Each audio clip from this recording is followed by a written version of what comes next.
Oh, right. I don't need these at the top. Go away. Shoo. Welcome back to the Acer Team Story Cup, guys. The score is currently 3-1 in the favor of Team Liquid over Complexity-Dignitas. It's a best of 9 between these two teams, and too long didn't read. First to 5 wins. Spawning here in the top right corner of the map from Team Liquid, currently just reigning supreme. Can anyone stop this guy? It's Liquid's Bunny. This opponent, though, from Team Complexity. Whoa, wait, what? Dignitas? That's right. All the Dignitas members have been killed off at this point. It's only the last player available currently, QXC. Or actually, no, it's not quite the last player available. Well, I'll explain that in a sec. QXC! Terrible introduction.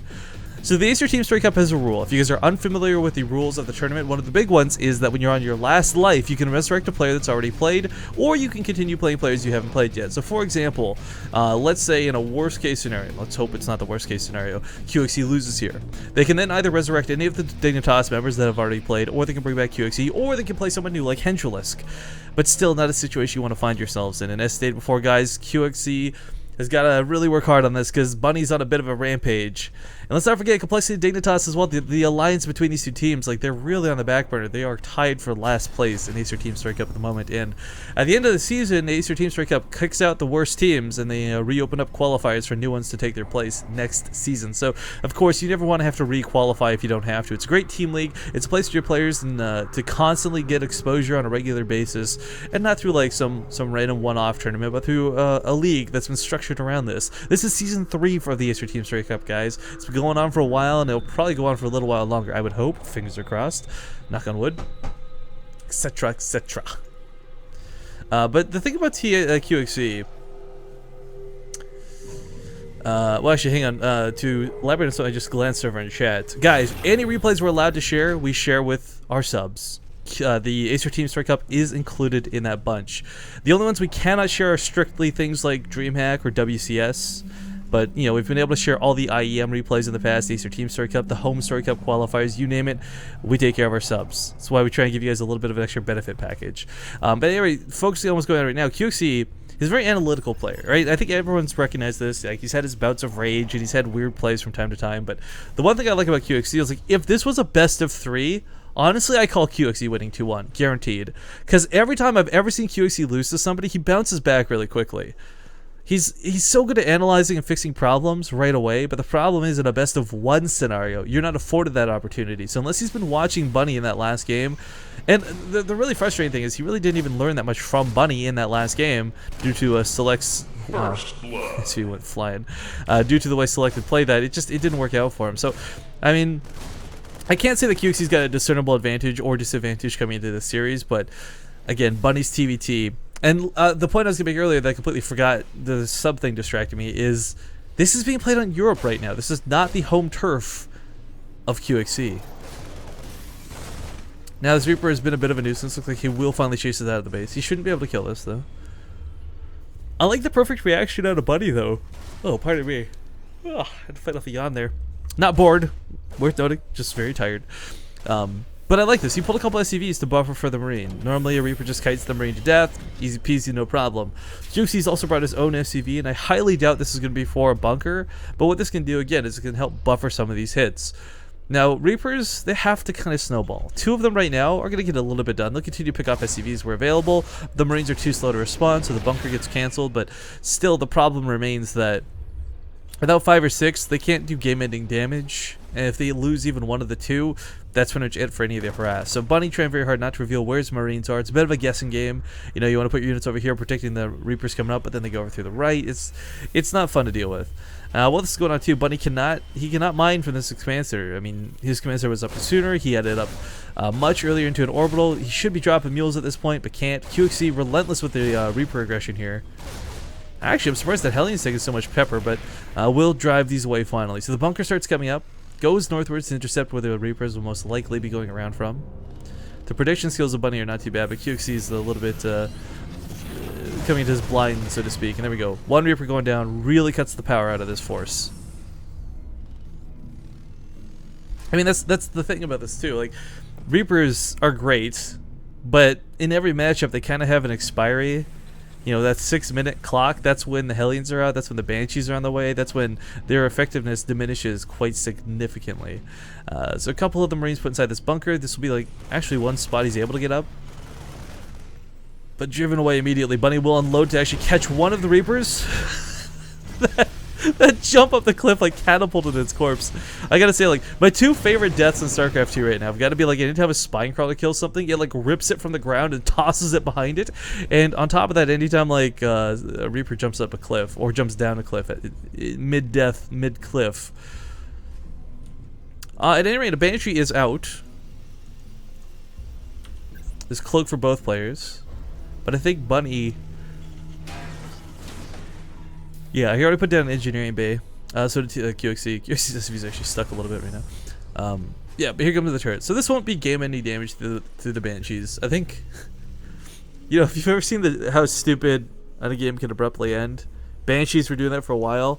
We'd see Terran versus Terran, Banshee versus Banshee. People would just play blindly with no missile turrets, and the first player to get their Banshee across the map won, basically. And that wasn't even that long ago. That was Season 2 of the Acer Team Story Cup I'm referring to at the moment.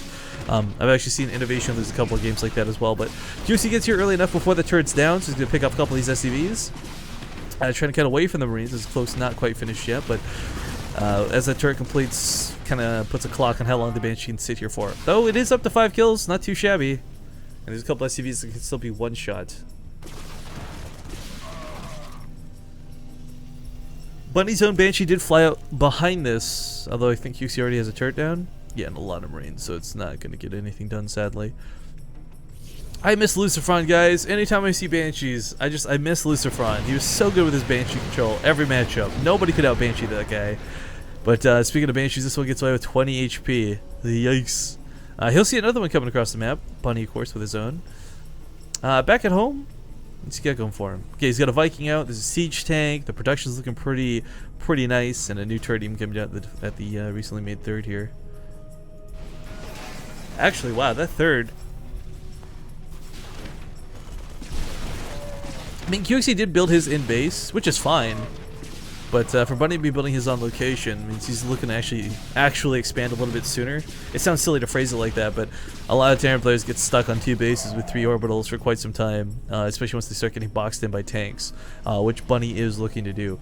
Now it's worth noting, guys, QXC doesn't really have a tank count up right now because he's spending a lot more gas of this investment into those Banshees. So for every Banshee he makes, that's essentially one less tank he'll have. And while Banshees are nice, tanks are quite frankly just always going to be that little bit extra better. I gotta say though, Bunny's getting a lot of kills. Granted, these are mostly Marines, but still, Bunny's getting a lot of kills with this Banshee. He's driven off gas from QXC's second geyser here, so I mean, really limited on his gas intake compared to his opponent. Well, actually, no, not at all, because Bunny didn't take all of his geysers. But he'll try and chase his Banshee down. Can he get that last hit before he goes out of stealth? He does get that last hit, and QXC, I believe, did not confirm the third base. So his own third's moving up here northwards. You know, there's a bit of counter logic here where you might be thinking, oh god, why is he expanding towards his opponent? This has got to be a mistake. But in TVT, it's a little bit different. You can actually do this a little more comfortably. You don't have to. And I wouldn't necessarily say there's a strict benefit to doing it like this. But what this will allow you to do is just kind of constantly rally your troops northward. You know, whether it's on the way or whether it's further away, either way, it makes it so you can defend a little bit easier. So what I mean by this, for example, let's say Bunny is attacking across the map, and his Marines are all rallied towards QXC's third down here. Then QXC does a counterattack, and there's no units on the way to actually stop the attack of the third. Whereas for QXC, if he's doing the rally towards Bunny's own third, still coming across the map, he can actually stop his units in transit, send them over to this base, and save the third. So there's a lot of pros and cons. There's no distinct advantage where it's like, wow, he's going to win because he took that base. Because it does also expose him at the same time. But I think Bunny's feeling just a smidge more comfortable in this game. His tech's finishing up a little bit sooner. Not that he's going to be able to abuse that through timing or anything, but the Marines will have a little bit of extra health. And I think it's right around now. Caldor left. Okay. So long, dude. I hope everything's okay on his end. No DCs or something. Either way, Bunny's still looking pretty darn good. And what's really concerning, guys, is while Bunny's a fantastic player, there's nothing to take away from that. It's still the fact that like Team Liquid's got Snoot, they've got TLO, they've got Tasia. I mean, these are all players I'm listing off right now who can easily take on QXC and easily take on whoever comes out after QXC. So for Complexity-Dignitas, I don't want to count them out. Again, the underdog story has been like the last 3 Acer Team Story Cups. But I don't know. Bunny just feels like he's got too much production going on right now. He's got too much control of the game. His army supply is much larger. Not that that'll matter a whole lot. A lot of the times with these tank marine compositions, Hero Marine, for example, versus Cross in the Acer Team Story Cup, Nerfsoft versus Mouse Sports. If you guys missed that particular TBT, Hero Marine was taking like the worst tank marine engagements ever, but still managed to win the game through brute force because he had better macro and he had better economy behind it. Now, as far as workers go, it's kind of similar. There's mules going off like crazy too. I mean, the production shouldn't be too crazy for either of these players, but again, I just kind of feel like with the control and the confidence we've seen out of Bunny so far, he's not really been sweating to any of the harass from QXC, and again, his army supply is looking really nice, but QXC's just finally starting to catch up. This was kind of a big thing too. His production was lacking.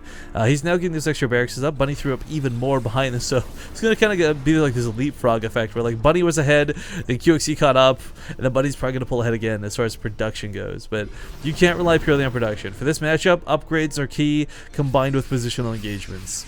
Again, Marines, they fire so fast, as long as they got a couple upgrades built into them, they'll do a ton of damage. But heading up northwards, trying to intercept that drop. QXC did not actually dedicate to it, but instead a second medevac comes across the map, and we got this sort of army that took out the sensor tower here, put by Bunny. I'm not sure why the sensor tower is placed here, because he didn't have the base secured, but, you know, okay, whatever.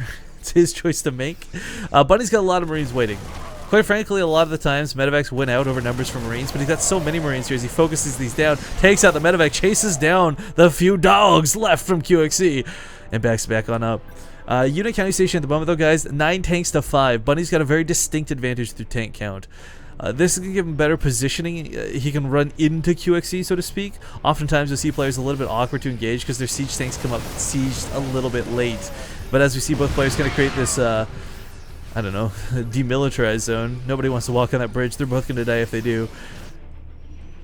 QXC still looking to get behind / under Bunny's skin, though, going around the long sides of the map. Again, trying to get up here, but there's some Marines still waiting from before. These will not stop the attack the same way they did before, but they will see 4 medevacs and a hell of a lot of Marines. And for Bunny, this is 2 options real quick he's got to decide. 1, go full bore across the map, recognizing that QXC is going to be missing a significant amount of his supply, or go home. He doesn't have time to do either. Wait, what's he doing? Okay, sorry, he's going to the bottom left for a second. I was like, really? What's happening there? But SCVs are pulling the reinforcements from Bunny. Look like they will be strong enough to hold this again. He's on 2-2. QXC's merely on 2-1. Upgrades in his favor. Positioning down here in his favor with the Marines starting to bleed out. Bunny could consider picking up and dropping directly on top of the tanks and continue moving towards the south, trying to find a positional engagement that'll work for him. But look at his reinforcements behind this. QXC's army supply took a huge dip while this was going on, guys. And a lot of this means he can't position in order to continue fighting. And as Bunny gets a siege over... Oh my god. If he sieges up over here, look at all this production he gets on top of him. Look at all of this. Ooh, he's going to unload that medevac. It's 26 health full of Marines. But it's really important he takes out the tanks first as the priority, of course. You got tanks from the high ground, tanks from the low ground. And let's not forget Bunny's wrapping around for a second attack, coming here towards the third. So while QXC's busy trying to deal with this clump of tanks, he has to find a way to defend his own third. He knows it's coming. He can see it through the sensor tower. Now he sees it through actual vision. He lifts up the command center, abandons the base immediately. Bunny going to take a stim here on top of the Marines, but this continues to allow him to just shell away at the barracks on the high ground, at the command center that died, not canceled over here in the bottom left. And QXC just can't catch a break.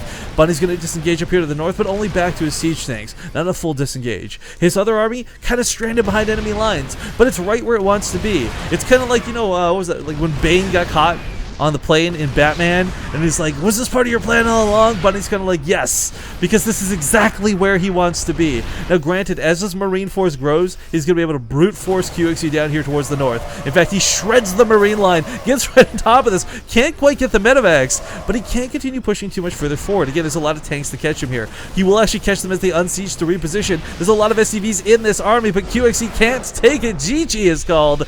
Liquid's Bunny will take game number 4, putting Complexity-Dignitas on their very last life.